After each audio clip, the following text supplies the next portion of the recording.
আপনারা জানেন গত বছর মালয়েশিয়ার প্রধানমন্ত্রী আনোয়ার ইব্রাহিম সাহেব বাংলাদেশে গিয়েছিলেন। উনি বাংলাদেশের এখন যে আপনার অন্তর্বর্তী সরকারের যে আমাদের প্রধান উপদেষ্টা আছেন ডক্টর মোহাম্মদ ইউনূসের ব্যক্তিগত বন্ধু। তো উনি তখন প্রতিশ্রুতি দিয়েছিলেন যে গত বছর যেই বাংলাদেশি শ্রমিকরা মালয়েশিয়াতে আসতে পারে নাই শেষ মুহূর্তে, তাদেরকে উনি মালয়েশিয়াতে আসার সুযোগ করে দিবেন। এটা নাম্বার ছিল 17,000-এর মতো। তো এটা ভিত্তিতে আমরা অনেক আলোচনা করেছি। তো তারা বলেছে তারা ব্যাচ ওয়াইজ নিবে। তো প্রথম ব্যাচ হিসাবে 7,926 জনের তালিকা ওনারা চূড়ান্ত করেছেন এবং এটা খুব অল্প সময়ের মধ্যে ওনাদেরকে মালয়েশিয়াতে কাজ করার সুযোগ দেওয়া যাবে, এই প্রক্রিয়া শুরু করে দিয়েছেন ওনারা। সেকেন্ড যে নিউজটা ভবিষ্যৎ কর্মসংস্থানের ক্ষেত্রে আমরা বিভিন্ন সূত্রে জেনেছি আগামী কয়েক মাসে মালয়েশিয়া 1 থেকে 1.5 লক্ষ বিদেশি শ্রমিক নিতে পারে। তো আমাদেরকে মালয়েশিয়ার যে ইন্টেরিয়র হিউম্যান রিসোর্স মিনিস্টার আছে উনি আশ্বস্ত করেছেন লোক দেওয়ার ক্ষেত্রে বাংলাদেশকে সর্বোচ্চ অগ্রাধিকার দেওয়া হবে।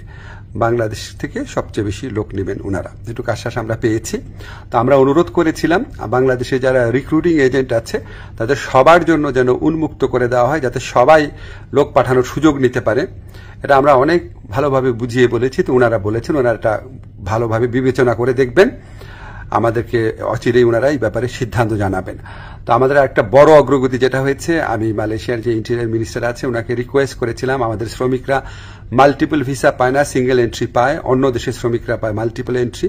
তো এটা নিয়ে বেশ কিছুক্ষণ কথা হয়েছে। উনি আমাদেরকে শুধু প্রতিশ্রুতি দেন নাই, ওনার সাথে যারা কর্মকর্তারা ছিল তাদেরকে এই ব্যাপারে দ্রুত পদক্ষেপ নেওয়ার জন্য নির্দেশ দিয়েছেন। আর আমি বলেছি যে মালয়েশিয়ার যারা ইরেগুলার হয়ে গেছেন, যে শ্রমিক ভাইরা আছেন তাদেরকে রেগুলারাইজ করা বা বৈধ করা যায় কিনা। তো ওনারা বলেছেন ওনারা মাঝে মাঝে এটা করেন, আর গত বছর করেছেন। আর ওনারা বলেছেন যে যাদের পাসপোর্ট এক্সপায়ার্ড হয়ে যায়, ভিসা এক্সপায়ার্ড হয়ে যায়, তাদের ক্ষেত্রে এটা হয়তো করা সম্ভব হবে না। তখন আমি বলেছি দেখেন অনেক সময় আছে যে মালিকের গাফলতির কারণে বা মালিকের ত্রুটির কারণে এটা হয়, তো সেগুলি আলাদাভাবে বিবেচনা করা যায় কিনা। ওনারা প্রতিশ্রুতি দিয়েছেন ওনারা এটা বিবেচনা করে দেখবেন। এছাড়া আমরা আরো কিছু বিষয় নিয়ে আলোচনা করেছি, যেমন আমরা বলেছি যে এখানে যে আপনার সিকিউরিটি গার্ড আছে বা কেয়ার গিভার আছে বা নার্স আছে, বাংলাদেশ থেকে নেওয়া যায় নাকি, স্কিল্ড ওয়ার্কফোর্স নেওয়া যায় নাকি। ওনারা আগ্রহ দেখিয়েছেন, এ ব্যাপারে আমাদের আলোচনা অব্যাহত থাকবে। তো আমরা মোটামুটি আশাবাদী এবং আমরা মনে করি যে এই যে এতটা ফলপ্রসূ একটা আলোচনা হলো, সেটা আমাদের প্রধান উপদেষ্টার অবশ্যই উনার বন্ধুত্ব, উনার গাইডেন্স আছে, উনার যে বন্ধুত্ব আছে মালয়েশিয়ার প্রধানমন্ত্রীর সাথে, উনার যে গাইডেন্স আছে আমাদের প্রতি আপনাদেরকে জানাচ্ছি। ব্যক্তিগতভাবে উনি মালয়েশিয়ার শ্রম বাজার নিয়ে ব্যক্তিগতভাবে উনি আমাদেরকে নির্দেশনা দিচ্ছেন, বৈঠকে বসছেন, উনার কথা মতোই আমরা কাজ করছি।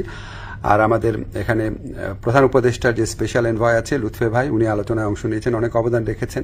আমাদের প্রবাসী কল্যাণ মন্ত্রণালয়ে যারা আছেন তারা গত কয়েক মাস ধরে চেষ্টা করে যাচ্ছেন বিষয়গুলো এগিয়ে নেওয়ার জন্য।